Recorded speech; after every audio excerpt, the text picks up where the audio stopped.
Alhamdulillahi haqqa hamdi, alhamdulillahi hamdan katsiran thayyiban mubarakan fi nahmaduhu wa nasta'inuhu wa nastaghfiruhu wa nastahdihi wa natubu ilaih wa la na'budu illa iyyahu wa natawakkalu alaih.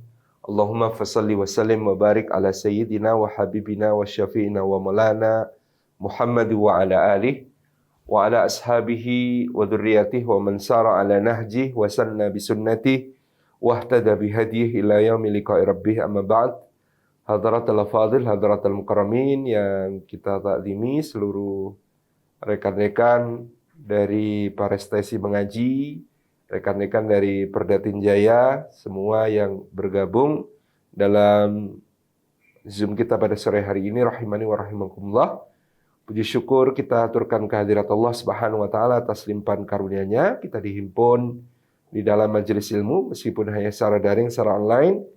InsyaAllah tidak mengurangi semua keutamaan bermajelis ilmu yang bisa kita raih dari sisi Allah Subhanahu wa ta'ala. Semoga setiap langkah yang kita tempuh pada hari ini menjadi pemudah jalan kita semua menuju ke surga. Dan semoga duduk kita semua termasuk taman di antara taman-taman surga, tempat Allah mencurah-curahkan rahmat-Nya, menanggungkan sayap-sayap malaikatnya, menurunkan sakinah ke dalam hati kita dan menyebut-nyebut nama kita semua dengan bangga pada makhluk-makhluk mulia yang ada di sisinya. Hadirin dan hadirat yang dimuliakan oleh Allah Subhanahu wa taala, kita masuki pembahasan tentang Khulafaur Rasyidin al-Mahdiyyin yang keempat, Sayyidina Ali bin Abi Thalib radhiyallahu anhu. Sayyidina Ali bin Abi Thalib adalah putra dari Abu Thalib bin Abdul Muthalib bin Hashim bin Abdi Manaf, salah satu di antara putra-putra Abdul Muthalib, yang dengan demikian Sayyidina Ali bin Abi Thalib adalah sepupu bagi Rasulullah sallallahu alaihi wasallam dan kesepupuan kandung karena Abu Thalib adalah saudara kandung dari Abdullah, ayah beliau sallallahu alaihi wasallam. Abu Thalib beristrikan Fatimah binti Asad bin Hashim, yang demikian berarti Fatimah binti Asad bin Hashim adalah sepupu bagi Abu Thalib, ya, sama-sama cucu dari Hashim bin Abdi Manaf. Dengan demikian baik ayahanda maupun ibunda dari Sayyidina Ali bin Abi Thalib berasal dari Bani Hashim. Karena tadi sudah kita sebutkan, ayahnya adalah Abu Thalib bin Abdul Muthalib, sementara ibunya adalah Fatimah binti Asad bin Hashim. Dua-duanya dari Bani Hashim. Ini menjadikan Sayyidina Ali bin Abi Thalib ya adalah keluarga murni dari Bani Hashim. Kemudian Sayyidina Ali bin Abi Thalib memiliki beberapa saudara, yaitu di antaranya adalah Talib bin Abi Thalib, putra sulung Abu Thalib yang meninggal di waktu masih muda. Kemudian ada Ja'far bin Abi Thalib, kemudian Ali bin Abi Thalib, dan Aqil bin Abi Thalib, atau ada disebut juga Uqail bin Abi Thalib. Kemudian yang perempuan ada Fakhitah atau Ummu Hani binti Abu Thalib, juga ada Johanna binti Abi Thalib. Ini putra-putri dari Abu Thalib, ayahanda Sayyidina Ali bin Abi Thalib. Diperkirakan Sayyidina Ali bin Abi Thalib lahir pada kira-kira 10 tahun sebelum bi'tsah, 10 tahun sebelum kenabian Rasulullah Muhammad sallallahu alaihi wasallam. Dengan demikian selisih usia di antara beliau dengan Nabi sallallahu alaihi wasallam diperkirakan adalah hampir 30 tahun. Ya, jadi selisih usia di antara Sayyidina Ali dengan Rasulullah SAW itu sekitar 30 tahun.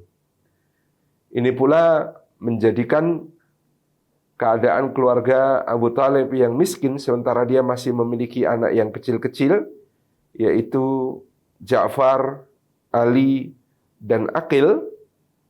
Pada saat itu menjadikan Rasulullah Muhammad SAW dan Abbas bin Abdul Muthalib ya, salah seorang paman Rasulullah yang tergolong muda, hanya lebih tua daripada Sayyidina Hamzah, dinyatakan pada saat itu. Kemudian menjumpai Abu Talib dan mengatakan, "Wahai Abu Talib, sungguhnya engkau telah dalam keadaan tua dan kondisi yang kekurangan, maka izinkan kami membantu untuk merawat sebagian di antara anak-anakmu." Maka ketika itu Abu Talib mengatakan, "Wahai Abbas, bawalah Ja'far. Wahai Muhammad, bawalah Ali. Dan biarkan Aqil bersamaku." Itu yang dikatakan oleh Abu Talib pada saat itu. Jadi sejak kecil Ja'far bin Abi Talib mengikuti pamannya yaitu Abbas bin Abdul Muthalib, hidup di dalam keluarga Abbas.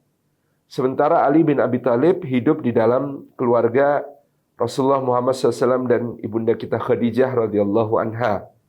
Qadarullah wa masyafa'al, putra laki-laki Rasulullah Al-Qasim dan juga Abdullah At-Tahir atau At-Tayyib juga sudah meninggal di waktu kecil, sehingga Rasulullah Muhammad SAW tidak memiliki putra laki-laki, sehingga adanya Sayyidina Ali menjadi satu kebanggaan bagi beliau, menjadi satu curahan kasih sayang untuk beliau besarkan di bawah bimbingan beliau dan ibunda Khadijah radhiyallahu anha.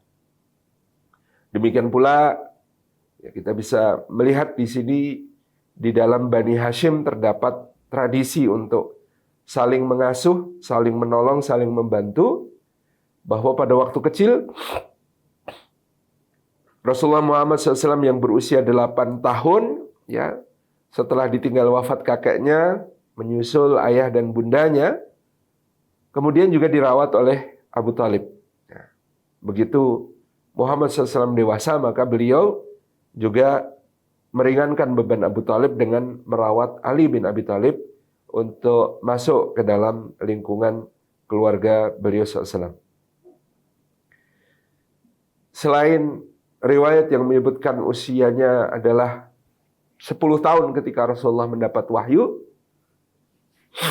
ada pula yang menyatakan usianya 8 tahun ketika Rasulullah mendapatkan wahyu. Jadi selisih usia sekitar 30 atau 32 tahun dengan Nabi Muhammad Sallallahu Alaihi Wasallam pada saat itu. Ini tentang Sayyidina Ali bin Abi Talib dan kelahirannya. Nah, Sayyidina Ali bin Abi Talib dalam riwayat ada yang menyebutkan beliau lahir di dalam Ka'bah Baitullah, karena pada saat itu Fatimah binti Asad hendak melahirkan dan dia bernadar untuk bertawaf di Ka'bah, sementara kemudian ketika hendak melahirkan tiba-tiba terasa tidak ada yang menolongnya, maka untuk menghindar dari pandangan dia pun masuk ke dalam Ka'bah dan lahirlah Sayyidina Ali bin Abi Talib. Pada saat lahir, Ali bin Abi Talib ini diberi nama Haidar. Haidar dalam bahasa Arab adalah bagian dari penyebutan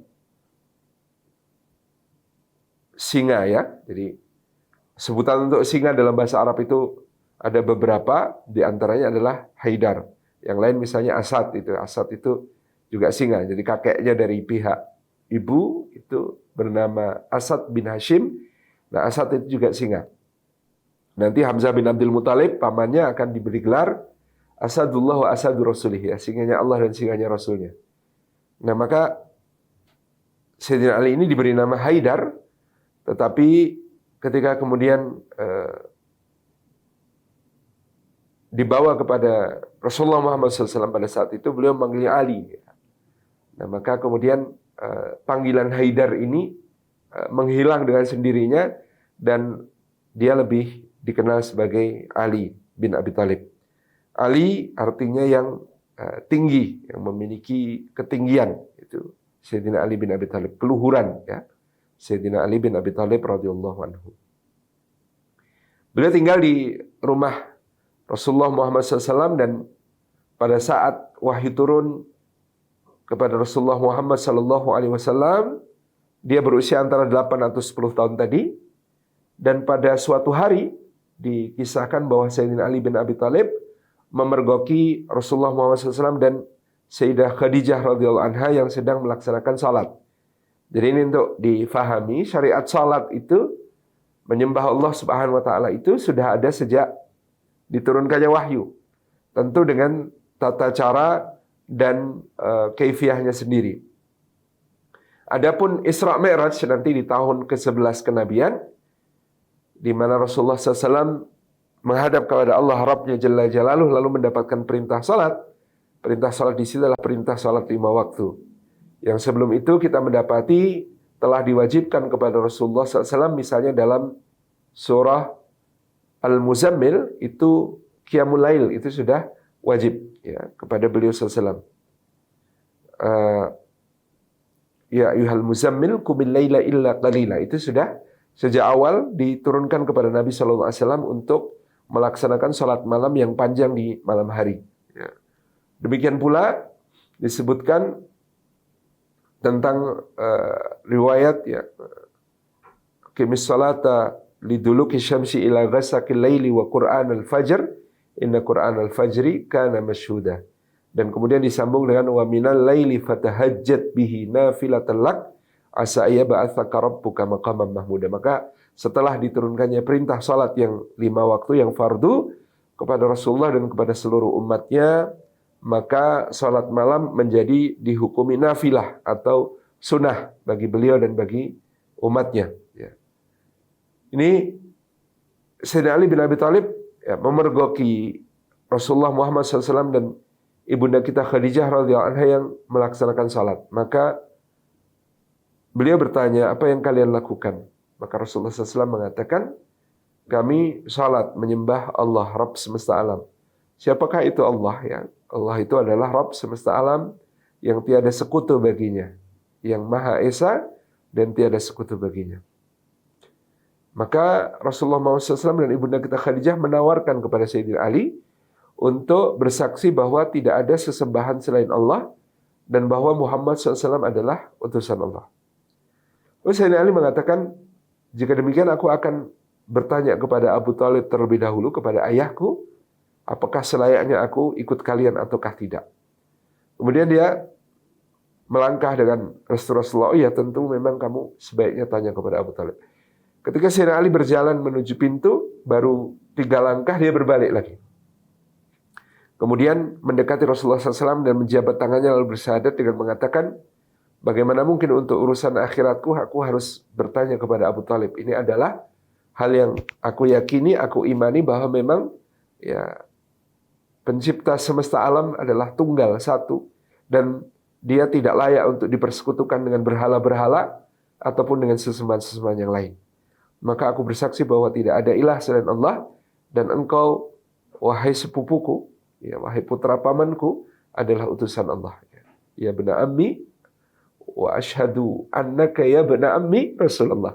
Dan aku bersaksi bahwa engkau, wahai putra pamanku, adalah utusannya Allah Subhanahu wa taala. Ini yang dikatakan Sayyidina Ali bin Abi Thalib ketika itu. Maka jadilah Sayyidina Ali bin Abi Thalib ini termasuk yang pertama-tama ya, masuk Islam. Jadi kalau yang pertama-tama dari kalangan laki-laki dewasa adalah Abu Bakar As-Siddiq, yang pertama-tama dari kalangan perempuan adalah Sayyidah Khadijah, yang pertama-tama dari kalangan budak, dari kalangan hamba sahaya adalah Zaid bin Harithah, dan yang pertama-tama dari kalangan anak-anak adalah Ali bin Abi Thalib radhiyallahu anhu. Ini tidak ada perselisihan di antara para ahli sejarah tentang status mereka sebagai as-sabiqunal awwalun, yang mula-mula. Jadi Khadijah, Abu Bakar, Ali dan Zaid bin Harithah. Maka tentu sesudah itu di antara teman-teman Abu Bakar As-Siddiq yang kemudian menyusul seperti Sayyidina Utsman, Sayyidina Talhah, ya, Sayyidina Abdurrahman bin Auf, Sayyidina Zubair, Sayyidina Sa'ad bin Abi Waqqas dan lain sebagainya. Itu Abu Ubaidah bin Al-Jarrah dan lain sebagainya yang kemudian menyusul sudah itu. Tapi tentang 4 orang ini tidak ada perselisihan sama sekali bahwa mereka lah orang yang pertama-tama dari kalangan masing-masing. Jadi Sayyidina Abu Bakar dari kalangan laki-laki dewasa, ibunda kita Khadijah dari kalangan perempuan dewasa, Sayyidina Ali bin Abi Thalib dari kalangan anak muda, dan Zaid bin Harithah dari kalangan hamba sahaya. Kehidupan Sayyidina Ali bin Abi Thalib masih terus mendampingi Rasulullah Muhammad SAW di rumahnya pada saat itu, tentu dengan berbolak-balik ketika dia sudah mulai menginjak dewasa untuk juga pulang ke rumah ayahnya Abu Thalib membantu berbagai urusan. Sayyidina Ali bin Abi Thalib ini ya tentu menyaksikan bagaimana keteladanan rumah tangga Rasulullah Muhammad SAW dengan segala pernak-pernik dan dinamikanya ketika itu, termasuk dia menjadi saksi bagaimana kemudian permusuhan Abu Lahab yang juga pamannya sendiri kepada keluarga Rasulullah SAW, termasuk dengan cara yang sangat tidak terhormat, yang sangat melecehkan, bagaimana keluarga Abu Lahab membatalkan pernikahan kedua putra mereka, Utbah dan Utaibah, dengan kedua putri Rasulullah Muhammad SAW, yaitu Ruqayyah dan Ummu Kulthum, dan mengembalikannya dengan tidak hormat, melecehkannya, dan menimpakan aib kehormatan kepada keluarga Nabi Muhammad SAW. Adapun Sayyidah Ruqayyah kemudian akan dinikahkan dengan Sayyidina Utsman bin Affan radhiyallahu anhu. Sayyidah Ummu Kulthum tetap mendampingi ibundanya bersama adik perempuannya, yakni Sayyidah Fatimah binti Rasulullah sallallahu alaihi wasallam. Sayyidina Ali bin Abi Thalib di Makkah ya belum terlalu menonjol perannya karena tentu beliau berusia masih sangat muda ketika itu. Ya, diperkirakan pada saat hijrah nanti Sayyidina Ali bin Abi Thalib baru berusia antara 21 atau 22 tahun lebih sedikit. Yang ini ya, menunjukkan bahwa beliau di Makkah tentu adalah sahabat junior, sahabat yang masih sangat muda, dan beliau menjadi seorang yang begitu tawadhu'nya sehingga dalam belajar kepada Nabi Shallallahu Alaihi Wasallam pun ya beliau tidak menonjolkan diri, beliau tidak ya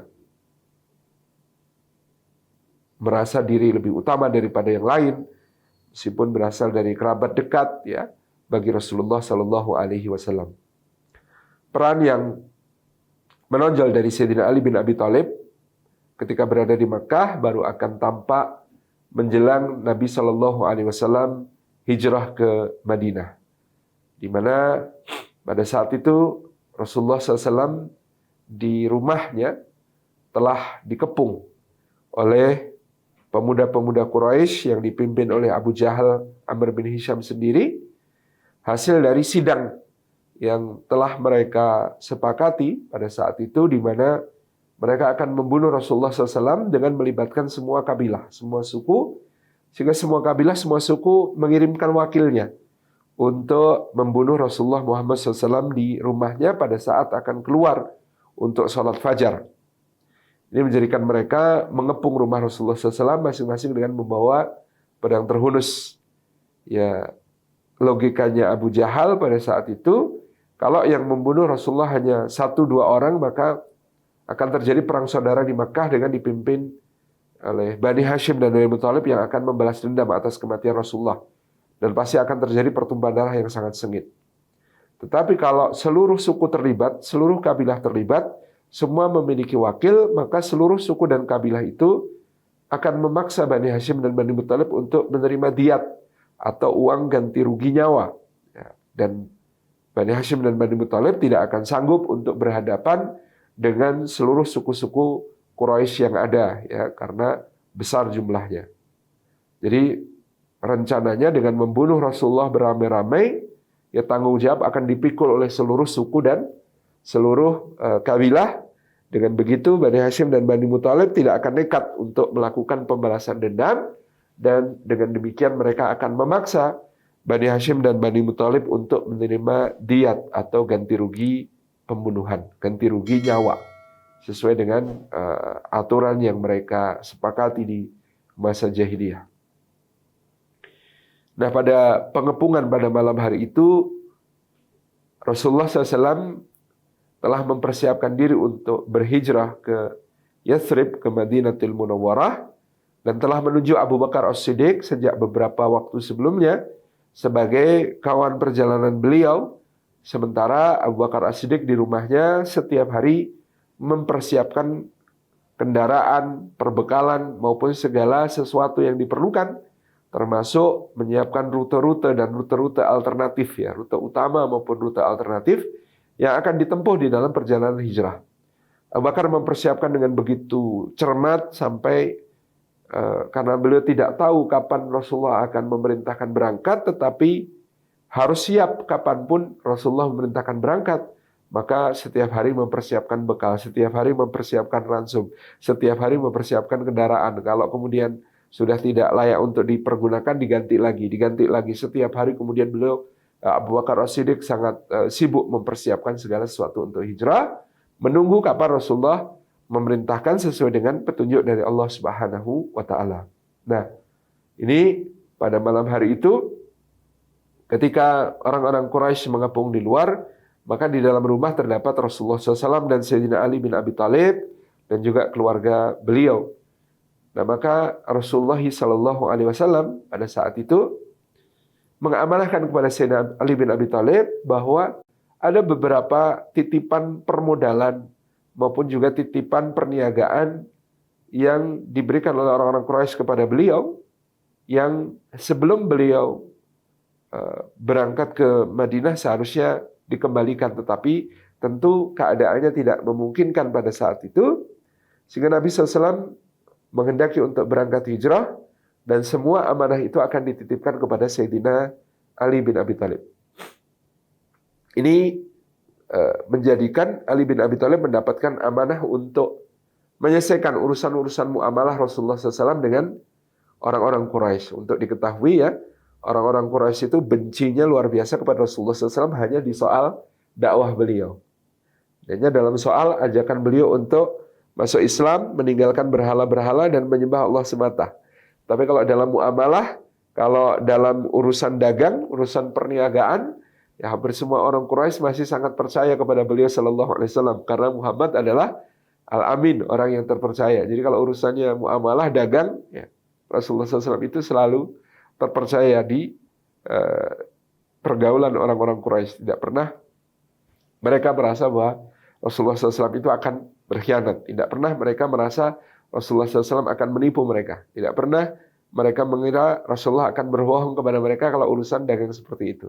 Hanya dalam soal bagaimana kenabian beliau, risalah beliau yang meminta mereka untuk meninggalkan semua sesembahan selain Allah dan menyembah kepada Allah semata, itulah orang-orang Quraisy keberatan terhadap Nabi Shallallahu Alaihi Wasallam. Jadi Ali punya tugas itu, dan barangkali sebagai sebuah bentuk tarbiyah, ya, kepada Sayyidina Ali bin Abi Thalib, dan sebagai satu ujian tentang sikah atau kepercayaan kepada Rasulullah sebagai pemimpin, maka pada malam itu Rasulullah SAW meminta Sayyidina Ali bin Abi Thalib untuk tidur di ranjang beliau Sallallahu Alaihi Wasallam, yang beliau biasa dipakai oleh Rasulullah untuk tidur. Jadi di rumah Rasulullah, Ali diminta tidur di situ. Tentu ini sebuah ujian yang luar biasa bagi seorang sahabat, ya, karena jelas pada malam itu Rasulullah sudah direncanakan akan dibunuh oleh orang-orang Quraisy. Tetapi Rasulullah telah memberi amanah kepada Sayyidina Ali, kamu besok akan mengembalikan ini kepada si fulan, akan memberikan ini kepada si fulan, akan membahas urusan dagang ini dengan si fulan, selesaikan ini, dan kemudian Rasulullah memerintahkan Ali untuk tidur di situ. Maka disitulah Ali dengan cerdas memahami bahwa saya tidak akan dibunuh malam ini. Kenapa? Saya ternyata masih diberi tugas ini oleh Rasulullah. Berarti saya tidak akan mati malam ini karena masih ada tugas ini. Ya, jadi kalau Rasulullah memerintahkan saya tidur di sini malam ini, padahal beliau malam ini akan dibunuh, gitu ya. Nah, sementara masih ada tugas-tugas ini, ya saya kan masih harus melaksanakan tugas-tugas ini. Ya, jadi cerdas saya Ali. Berarti saya nggak akan mati malam ini, gitu ya. Maka saya tenang saja kemudian ketika tidur di tempat tidur Rasulullah SAW, di mana malam itu beliau akan dibunuh. Maka Rasulullah SAW pada malam itu lolos keluar dari rumah beliau SAW, bahkan Allah memberikan kantuk, ya, sehingga semua pengepung itu tidur pulas. Ya. Bahkan Nabi SAW sempat menaburkan pasir ke wajah-wajah mereka yang tertidur pulas itu, sambil beliau mengatakan kepada mereka, bi'sal wujuh, ya, wajah-wajah yang buruk yang berniat untuk membunuh utusannya Allah Subhanahu wa taala. Kemudian Nabi SAW keluar dengan membaca ayat wa ja'alna min baini aydihim saddan wa min khalfihim saddan fa aghshaynahum fahum la yubsirun, ya, ayat dari surah Yasin. Dan kami jadikan di depan mereka dinding, di belakang mereka dinding, dan kami liputi mereka, maka mereka tidak bisa melihat. Itu yang dibaca Rasulullah SAW ketika keluar dari rumah beliau, dan orang-orang Quraisy ini kemudian pengepung beliau tertidur, tidak ada yang sadar bahwa beliau telah pergi, dan langsung menjumpai Abu Bakar di rumahnya, dan mereka berangkat pada malam itu juga untuk menempuh perjalanan hijrah dengan terlebih dahulu menuju Gua Sur atau Jabal Sur, dan di sana kemudian rehat selama 3 hari 3 malam sebelum kemudian melanjutkan perjalanan, tentu juga untuk mengecah orang-orang Quraisy yang kemudian tidak menemukan jejak mereka sama sekali. Jadi ayat ini dibaca Rasulullah ketika keluar dan semua musuhnya tertidur, ya. Jangan disalahgunakan. Tapi dulu katanya teman saya ada teman di pondok itu, kalau ada razia polisi dia bawa motornya itu botong, ya, tidak ada STNK-nya gitu. Nah, setiap kali lewat razia begitu katanya membaca wa ja'alna min baini aydihim saddan wa min khalfihim saddan fa aghshaynahum wa hum la yubsirun, itu ya. Katanya lolos terus. Tapi itu bukan kegunaan ayat ini untuk lolos dari razia polisi. Ini cuma cerita saja. Nah, Rasulullah SAW keluar, Sayyidina Ali dia tetap di dalam rumah, tidur di dalam rumah tersebut. Maka kelompoknya Abu Jahal ini menunggu sampai fajar tiba, karena pasti kebiasaan Rasulullah ketika fajar tiba beliau keluar mengambil air wudhu, kemudian menuju ke Masjidil Haram dan sholat di Rukun Yamani, ya, sholat di belakang Rukun Yamani agar bisa menghadap Ka'bah sekaligus menghadap ke Baitul Maqdis, menghadap ke kiblat pada saat itu, yaitu Masjidil Aqsa. Jadi itu kebiasaan Rasulullah yang sudah dihafal oleh orang-orang Quraisy. Fajar pasti keluar. Ternyata ditunggu fajar nggak keluar sampai terang, matahari menyingsing, maka kemudian mereka pun baru menyerbu masuk untuk, ya, mencari Rasulullah SAW. Dan mereka tidak menemukan Rasulullah SAW, mereka hanya menemukan Ali bin Abi Thalib di tempat tidur. Saat itu Ali diseret turun oleh Abu Jahal, kemudian ditanya di mana Muhammad. Ya, maka Ali bin Abi Thalib mengatakan la adri, saya tidak tahu. Ya, Ali jujur karena memang dia tidak dikasih tahu, ya. Di mana Muhammad sekarang? La adri, saya nggak tahu. Ya. Sejak kapan kamu tidur di sini? Ya, sejak tadi malam, gitu ya. Dengan jujur dia sampaikan semuanya. Sejak tadi malam saya di sini. Di mana Muhammad? Ya, saya tidak tahu, gitu ya. Itu yang dikatakan Ali bin Abi Thalib ketika itu. Maka dalam satu riwayat disebutkan Abu Jahal yang marah besar itu hanya memukul Ali bin Abi Thalib di wajahnya, ya, ditampar, kemudian Sayyidina Ali terjatuh. Tapi sudah kemudian meninggalkan tempat itu. Ini seperti yang dipercaya oleh Sayyidina Ali bin Abi Thalib, berarti saya tidak akan dibunuh, saya tidak akan mati, karena saya masih harus mengembalikan amanah-amanah Rasulullah SAW tadi. Jadi ini satu bentuk kecerdasan Sayyidina Ali bin Abi Thalib sekaligus imannya yang kokoh. Kalau Rasulullah memerintahkan, pasti Rasulullah tidak akan menjadikannya sebagai sebuah kebinasaan bagi beliau, tidak akan mencelakakan beliau. Tapi otaknya juga mikir bahwa kenapa saya tenang malam ini tidur di tempat tidurnya Rasulullah SAW? Karena besok paginya masih disuruh mengembalikan ini kepada si fulan, ini kepada si fulan, urus ini dengan si fulan. Berarti saya masih akan selamat sampai besok. Karena Rasulullah SAW tentu menyampaikan bukan dari hawa nafsunya, tetapi dari bimbingan wahyu dari Allah Subhanahu wa Ta'ala. Sehingga ya, saya masih akan ada tugas besok. Berarti saya malam ini selamat. Itu yang dipikirkan oleh Sayyidina Ali bin Abi Thalib pada saat itu. Karena beliau adalah orang yang cerdas dan beliau adalah orang yang beriman kepada Allah dan Rasulnya Sallallahu Alaihi Wasallam. Nah, ada satu riwayat yang menarik tentang pengepungan pada malam itu, ketika kemudian ada orang yang bertanya kepada Abu Jahal Amr bin Hisham setelah Rasulullah lolos ke Madinah, yaitu, wahai Abu Jahal, Amr bin Hisham namanya, kenapa pada malam mengepung rumah Muhammad itu kalian tidak merangsek masuk mendobrak pintunya, gitu ya. Abu Jahal itu menjawab dengan kalimat yang luar biasa. Kata dia, ditanyakan kenapa kalian pada malam itu tidak mendobrak pintunya, merangsek masuk dan menyeret Muhammad dari pembaringannya. Maka kemudian Abu Jahal mengatakan, maka itu akan menjadi aib Abu Jahal selama-lamanya. Orang Arab akan mengatakan bahwa Amr bin Hisham, ya, mendobrak rumah Muhammad, ya, melanggar kehormatannya, membuat takut putri-putrinya pada suatu malam. Sesuatu yang sangat sangat aib bagi seorang Abu Jahal. Jadi ini ya di antara watak ya, Abu Jahal itu dia tetap menjaga kehormatan namanya. Dia ini orang yang kemudian tetap peduli dengan image tentang dirinya, citra tentang dirinya. Dia tidak akan melakukan hal-hal yang melawan keperwiraan, melakukan hal-hal yang pengecut atau hal-hal yang merusak reputasinya gitu ya. Itu bagian dari bagaimana orang Arab ya menjaga kehormatan dirinya, menjaga nama baiknya. Sebagaimana nanti kita akan dapati riwayat bagaimana Abu Sufyan bin Harb ketika bertemu dengan Kaisar Heraklius ya di negeri Syam, ketika Heraklius berada di negeri Syam, kemudian dia ditanya tentang Muhammad Sallallahu Alaihi Wasallam, bagaimana keadaannya, bagaimana perang di antara kalian, seperti apa nasabnya ya, seperti apa kedudukannya di tengah-tengah kalian dan lain sebagainya. Dia jawab dengan jujur, dengan semua yang dia akui kejujurannya, gitu ya. Ya keutamaan Rasulullah dia akui, ya, dia jawab objektif tentang Rasulullah SAW.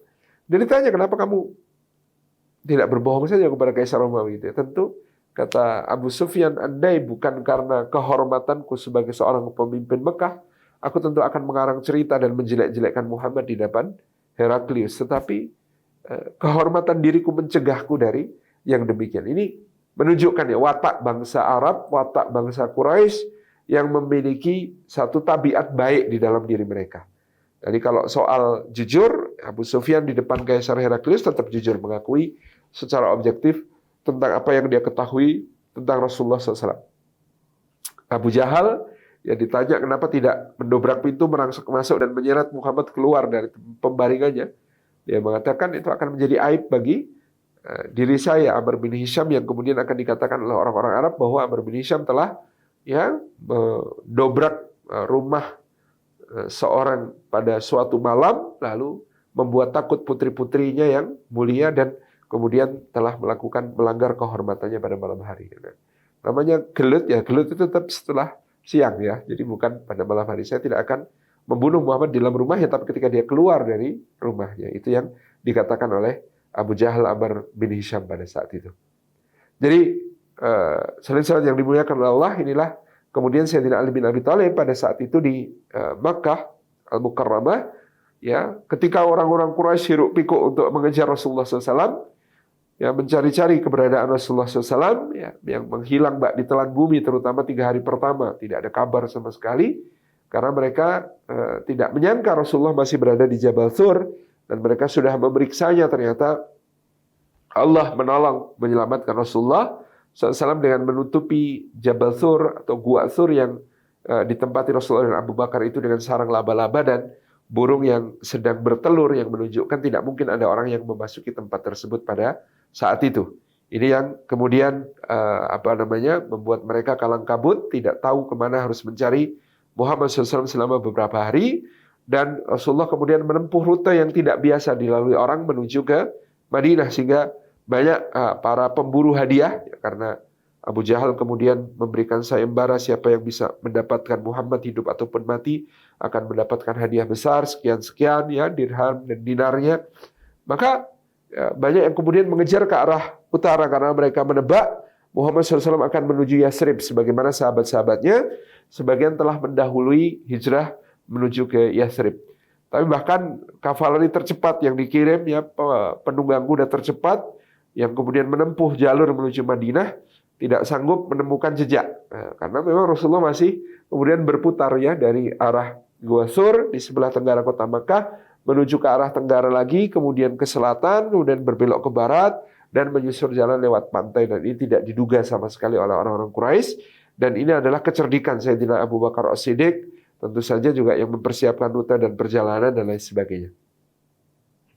Dalam keadaan kalang kabutnya orang Quraisy itulah Sayyidina Ali bin Abi Thalib mendatangi satu persatu rumah orang-orang yang sudah ada dalam daftar untuk dikembalikan berbagai amanah titipan beserta keuntungan-keuntungan selain modal-modal yang kemudian dititipkan kepada Nabi Shallallahu Alaihi Wasallam pada saat itu, sehingga kemudian Sayyidina Ali bin Abi Thalib sibuk beberapa hari itu. 3 hari kemudian baru Sayyidina Ali bin Abi Thalib kemudian memulai hijrahnya menyusul Nabi Shallallahu Alaihi Wasallam menuju ke Madinatul Munawwarah.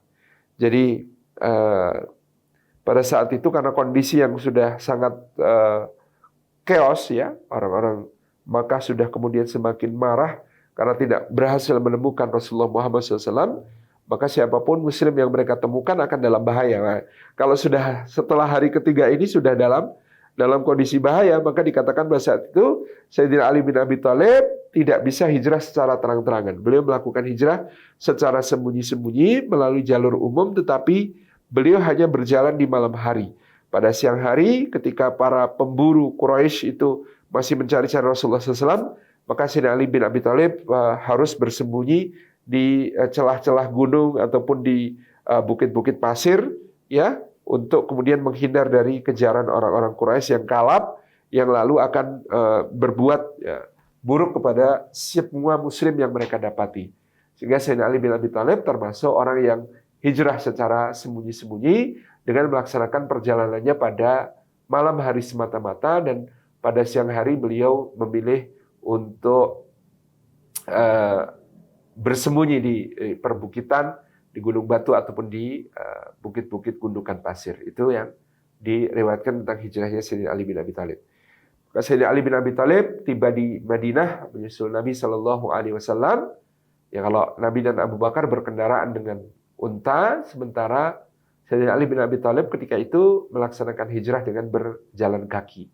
Nah, tibalah di Madinah. Kemudian Rasulullah SAW di Quba pada saat itu melaksanakan ta'akhuh atau pemersaudaraan. Ya, pemersaudaraan yang pertama-tama dilakukan Nabi Shallallahu Alaihi Wasallam adalah antara muhajirin dengan muhajirin yang lain. Jadi dipersaudarakan antara muhajirin yang satu dengan muhajirin yang lain. Maka Abu Bakar As-Siddiq dipersaudarakan dengan Sayyidina Bilal bin Rabah pada saat itu, ya. Kemudian Sayyidina Umar bin Khattab dengan Sayyidina Abdullah bin Mas'ud, ya. Dan Sayyidina Talha dengan Sayyidina Zubair, ya. Sayyidina Abdurrahman bin Auf dengan Sayyidina Sa'ad bin Abi Waqqas, ya. Kemudian satu sama lain dipersaudarakan di antara para muhajirin oleh Nabi Shallallahu Alaihi Wasallam. Dan pada saat Sayyidina Ali bin Abi Thalib tiba di Madinah di tempat tersebut, maka barulah ternyata Sayyidina Ali bin Abi Thalib sudah tidak kebagian sesama muhajirin untuk dipersaudarakan dengan beliau, gitu ya. Jadi ada riwayat yang menyebutkan Sayyidina Ali bin Abi Thalib ketika tiba, ta'akhuh ini selesai. Pemersaudaraan di antara sesama muhajirin ini selesai, sehingga beliau Sayyidina Ali bin Abi Thalib tidak mendapatkan rekan sesama muhajirin yang akan dipersaudarakan kepada beliau. Maka Sayyidina Ali pun menghadap kepada Nabi SAW dan mengatakan, ya Rasulullah, tidak ada lagi muhajirin yang akan dipersaudarakan selain diri saya. Maka Nabi SAW ketika itu kemudian menjabat tangan Sayyidina Ali bin Abi Thalib dan mengatakan, Anta akhi fid dunya wal akhirah. Engkau saudaraku di dunia dan di akhirat. Jadi Rasulullah mempersaudarakan diri beliau dengan diri Sayyidina Ali bin Abi Thalib. Ini sebuah penghormatan kepada Sayyidina Ali bin Abi Thalib yang tidak didapatkan oleh sahabat-sahabat yang lain. Sahabat yang lain dipersaudarakan dengan sahabat yang lain, sementara Sayyidina Ali karena tidak kebagian, kemudian dipersaudarakan oleh Rasulullah SAW dengan diri pribadi beliau Shallallahu Alaihi Wasallam sendiri. Kemudian Sayyidina Ali bin Abi Thalib ya ditampung di salah satu rumah seorang Ansor, ya, di antara yang sampai kepada kita, beliau termasuk yang ditampung di rumah Sayyidina Sa'ad bin Ubadah radhiyallahu anhu. Jadi dahulu orang-orang Ansar itu ya, menerima para muhajirin yang hijrah ke Yathrib, hijrah ke Madinah ini sesuai dengan kapasitas mereka masing-masing. Ada yang menerima 1 orang, ya, menampung 2 orang, menampung 3 orang, tergantung kemampuan masing-masing. Nah, tetapi yang namanya Sa'ad bin Ubadah, pemuka Khazraj ini luar biasa.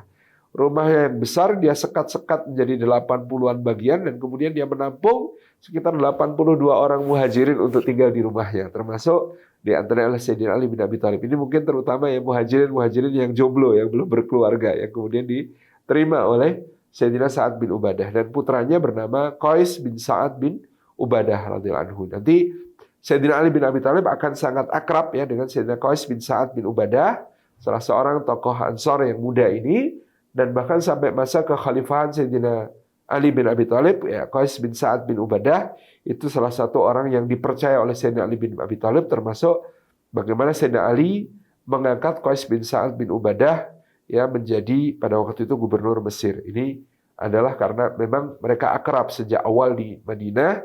Sayyidina Ali berada di rumah Sayyidina Sa'ad bin Ubadah.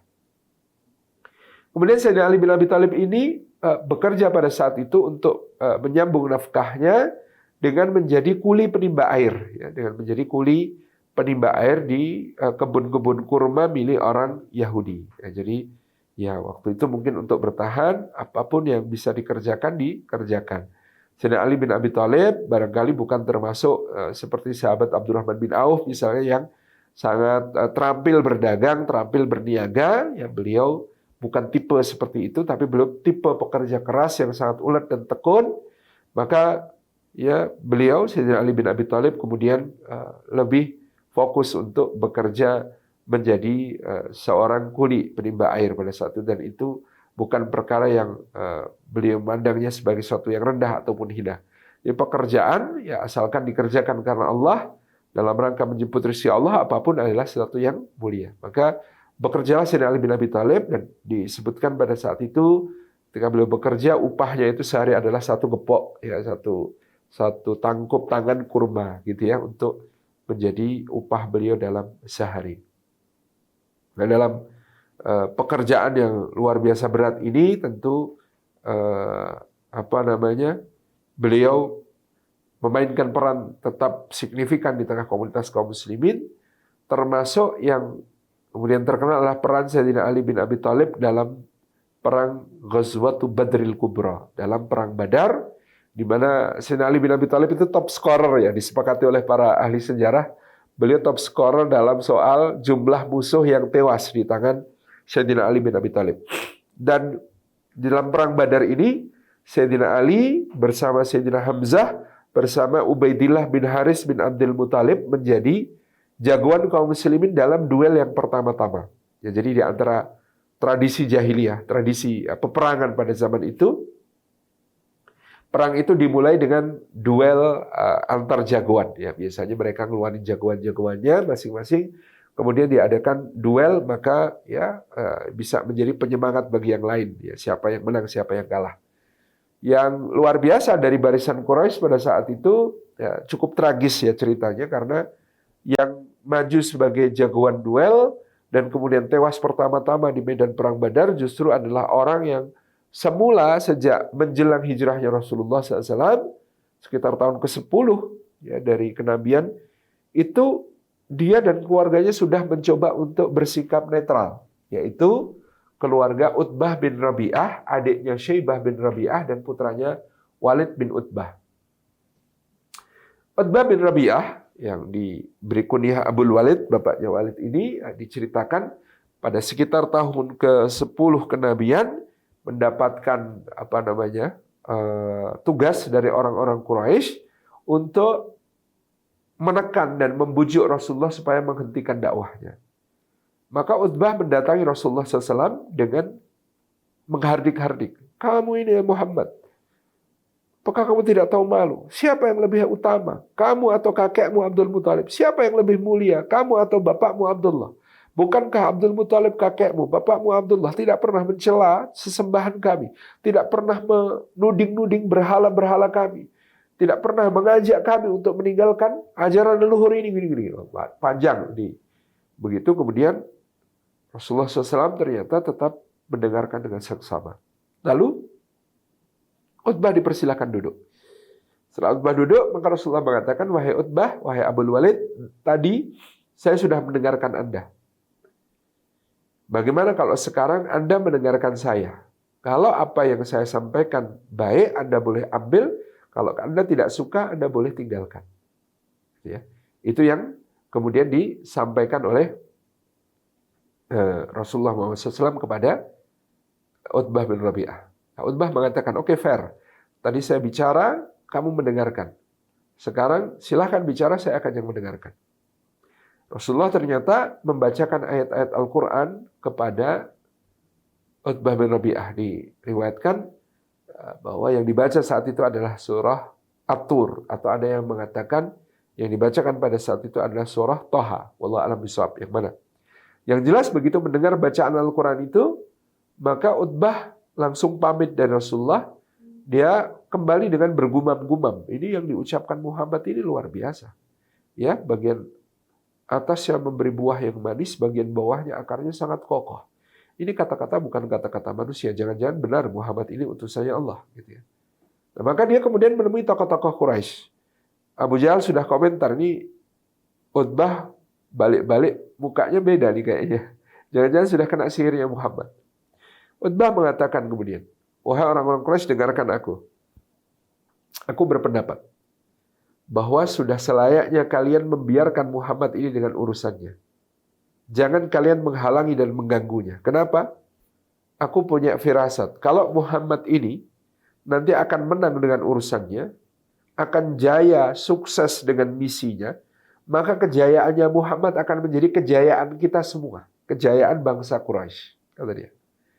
Tetapi kalau Muhammad akan binasa karena urusannya ini, maka biarlah dia binasa oleh bangsa Arab yang lain, bukan oleh kita.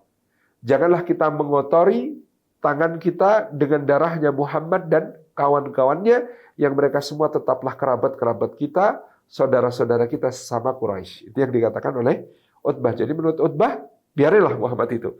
Kalau dia nanti jaya, jayanya buat kita semua juga, Quraisy ya. Kalau dia bakalan gagal dan kemudian binasa, biarlah dia binasa, jangan oleh kita, tapi oleh orang lain. Yang penting kita netral aja gitu. Itu yang menjadi pendapatnya Utbah. Pada saat itu Abu Jahal mengatakan, toh benar kan? Ini sudah kena sihir yang seperti ini. Ini sudah kena sihir gitu. Ah, kata Utbah, terserahlah kalian. Ini hanya pendapatku saja dan aku akan konsisten dengan pendapat itu. Maka sejak tahun ke-10 itu, Utbah termasuk yang menahan diri untuk tidak memusuhi Rasulullah dan tidak menyiksa pengikut-pengikut Rasulullah. Dia tidak lagi terlibat dalam urusan-urusan semacam itu.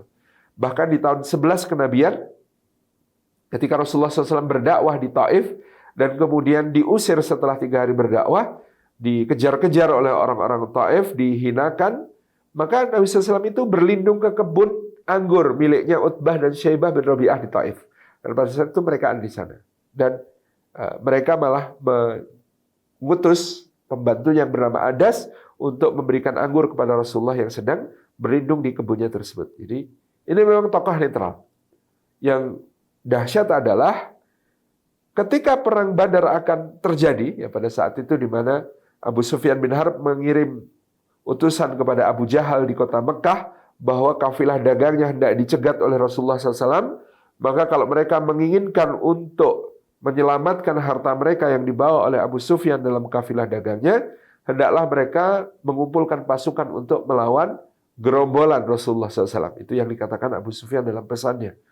Abu Jahal bergegas membentuk pasukan dan merasa inilah saatnya untuk menghancurkan Muhammad dengan sekali pukul. Maka berkumpullah orang-orang Quraisy, mereka berhasil membentuk pasukan yang kurang lebih beranggotakan 1.000 orang. Pada saat itu utusan Abu Sufyan yang kedua sudah datang mengatakan, ya kami sudah selamat, ya tidak perlu lagi berperang dengan Muhammad, itu ya kata Abu Sufyan. Tapi kata Abu Jahal, tanggung, kita sudah bikin pasukan, masuk tidak jadi maju. Udah, kita tetap berangkat, kita hancurkan Muhammad. Ini kesempatan kita, tidak ada kesempatan lain. Pada saat memeriksa barisan, Abu Jahal menemukan Utbah dan keluarganya, Syaibah bin Rabi'ah dan anak-anaknya Walid dan lain sebagainya itu tidak ada dalam barisan makanya. Di mana ini Utbah, Syaibah dan lain sebagainya ini katanya. Mereka kan netral, mereka nggak ingin ikut perang dengan Muhammad gitu. Wah, akhirnya Abu Jahal mengerjai Utbah dengan cara apa? Membeli gaun perempuan cantik berenda-renda ya, gaun perempuan yang ada hiasan-hiasan rendanya cantik seperti itu. Baju perempuan ini, gaun perempuan yang sangat indah berenda-renda ini oleh Abu Jahal diperintahkan untuk kirim kepada Utbah dengan pesan, memang kamu itu nggak pantas pakai baju zirah, baju besi untuk perang itu. Kamu pantasnya pakai baju ini, gitu ya. Itu dikirimlah kemudian pada Utbah bin Rabi'ah yang membuat Utbah bin Rabi'ah murka. Kurang ajar Amr bin Hisham ini, dia belum tahu bahwa kita ini adalah orang-orang yang paling perwira di medan perang.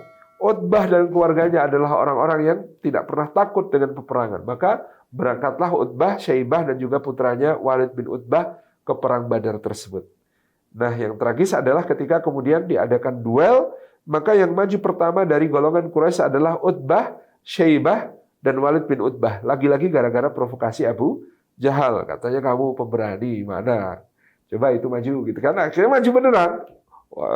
Utbah, Syaibah bin Rabi'ah dan juga Walid bin Utbah ini. Nah, celakanya bagi mereka yang keluar dari barisan kaum muslimin untuk menantang duel mereka adalah Hamzah bin Abdul Muthalib, Ali bin Abi Thalib, dan Ubaidillah bin Haris bin Abdul Muthalib. Ubaidillah bin Haris bin Abdul Muthalib ini juga sepupu Rasulullah dari uwak beliau yang bernama Haris bin Abdul Muthalib.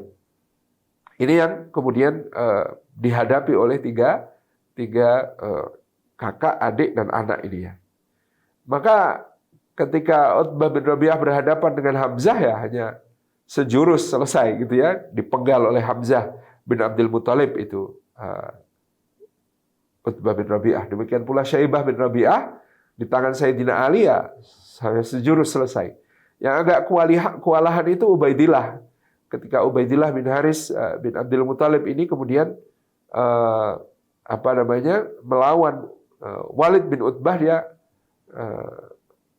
kewalahan pada saat itu ya. Jadi kemudian Sayyidina Ali bergegas untuk membantunya sehingga tewaslah kemudian Walid bin Utbah bin Rabi'ah ini.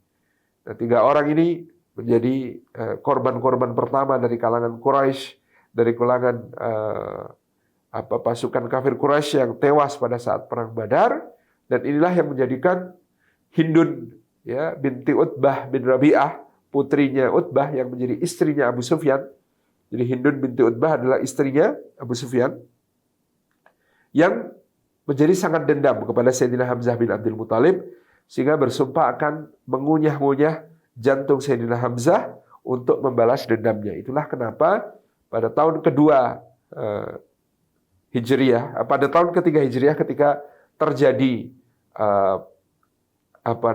peperangan Uhud, ya, maka ada order khusus dari Hindun untuk pembunuhan Hamzah sehingga Wahsy kemudian melembing Hamzah, terkena di dada beliau dan beliau pun gugur. Maka ketika Hamzah sudah gugur, mereka membedah dadanya dan mengeluarkan jantungnya untuk dikunyah-kunyah oleh Hindun binti Utbah ini. Jadi dalam peristiwa perang Badar ini Sayyidina Ali bin Abi Thalib ya mendapatkan top skor sebagai salah satu yang paling banyak ya membunuh musuh. Kemudian pulanglah mereka ke Madinah dengan kemenangan pada saat itu, di mana pada saat itu pula Sayyidah Ruqayyah radhiyallahu anha seperti kita ceritakan kemarin dalam pembahasan Sayyidina Utsman wafat, kemudian Ruqayyah dinikahkan dengan Ummu Kulthum binti Rasulullah sallallahu alaihi wasallam. Kemudian Rasulullah SAW juga menikahi Sayyidah Hafsah binti Umar karena gugurnya Khunais bin Hudzafa As-Sahmi, menantu Sayyidina Umar bin Khattab. Dan kemudian pada tahun itu pula diperkirakan Nabi SAW hendak menikahkan putri beliau, yaitu Sayyidah Fatimah, ya tahun kedua Hijriah ini, Sayyidah Fatimah dengan lelaki pilihannya. Ternyata sebelum Sayyidina Ali maju melamar Sayyidah Fatimah, telah terlebih dahulu Sayyidina Abu Bakar As-Siddiq radhiyallahu anhu maju melamar. Dan ternyata Nabi SAW pada saat itu menolak lamaran dari Sayyidina Abu Bakar As-Siddiq. Ketika mengetahui Sayyidina Abu Bakar ditolak lamarannya, maka majulah Sayyidina Umar bin Khattab yang kemudian juga melamar Sayyidah Fatimah. Dan lamaran Sayyidina Umar juga ditolak. Nah, ketika kemudian lamaran dua orang mulia ini ditolak, ya jadi orang soleh bukan jaminan lamarannya pasti diterima ya, pasti ada pertimbangan-pertimbangan lain ya, tidak selalu ya, orang soleh lalu mutlak lamarannya pasti akan diterima pada saat itu, karena ya ternyata Abu Bakar dan Umar pun pernah ditolak ketika melamar Sayyidah Fatimah. Ini tentu pertimbangannya karena Rasulullah SAW tahu siapa yang ada di hati putri beliau radhiyallahu anha, dan tentu ini untuk menjaga supaya di tengah kaum muslimin tidak berkembang satu tradisi yang akan menjadi fitnah nantinya. Misalnya bahwa karena Rasulullah itu menikah dengan putrinya Abu Bakar, menikah dengan putrinya Sayyidina Umar, lalu salah satu di antara mereka menikah dengan putri Rasulullah SAW. Nah, nanti jangan sampai terjadi salah satu pernikahan yang dilarang oleh Nabi SAW itu, jadi menukarkan putri. Jadi saya nikah dengan putrimu, kamu nikah dengan putri saya. Ini sesuatu yang kemudian dilarang secara implisit oleh Nabi SAW. Dan pada saat itu ditunjukkan oleh Nabi SAW dengan tidak menerima lamaran baik Abu Bakar maupun Umar, karena pada posisi itu Rasulullah sudah menikah dengan Sayyidah Aisyah maupun Sayyidah Hafsah binti Umar radhiyallahu anha. Nah, maka pada waktu itulah ketika Abu Bakar dan Umar pun ditolak oleh Nabi SAW, di kalangan orang Ansar beredar gosip, lalu seperti apa menantu yang dikehendaki oleh Nabi SAW gitu ya. Ya, kalau Abu Bakar saja ditolak, ya, kalau Umar saja ditolak, ya, seperti apa? Ya. Kalau Sayyidina Ali ini ternyata akrab dengan orang-orang Ansar gitu ya. Nah, maka mereka mengatakan barangkali yang ditunggu adalah engkau, wahai Ali. Gitu. Nah, Sayyidina Ali itu kan suka bercanda ya.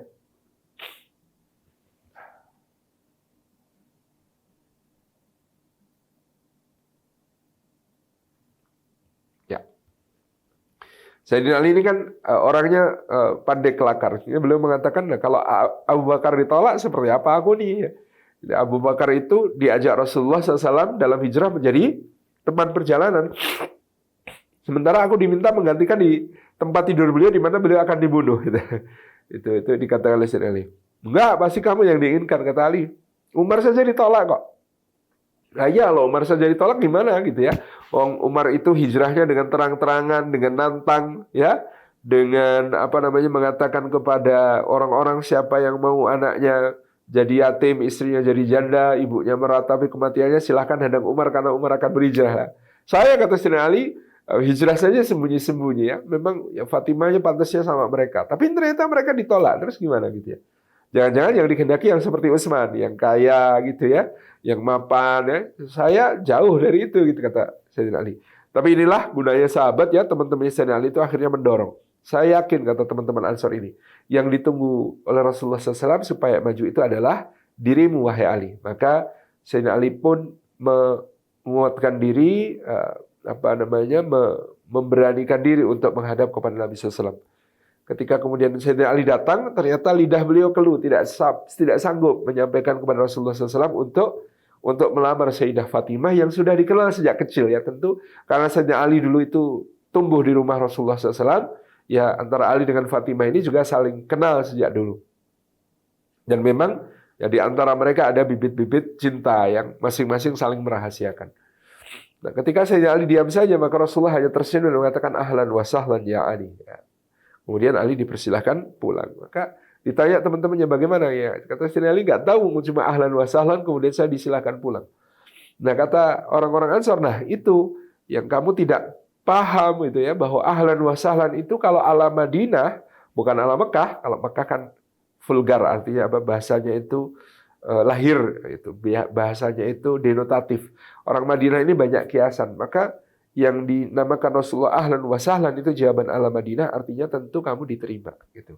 Wah, terus bagaimana ini? Ya sudah sana nikah gitu ya.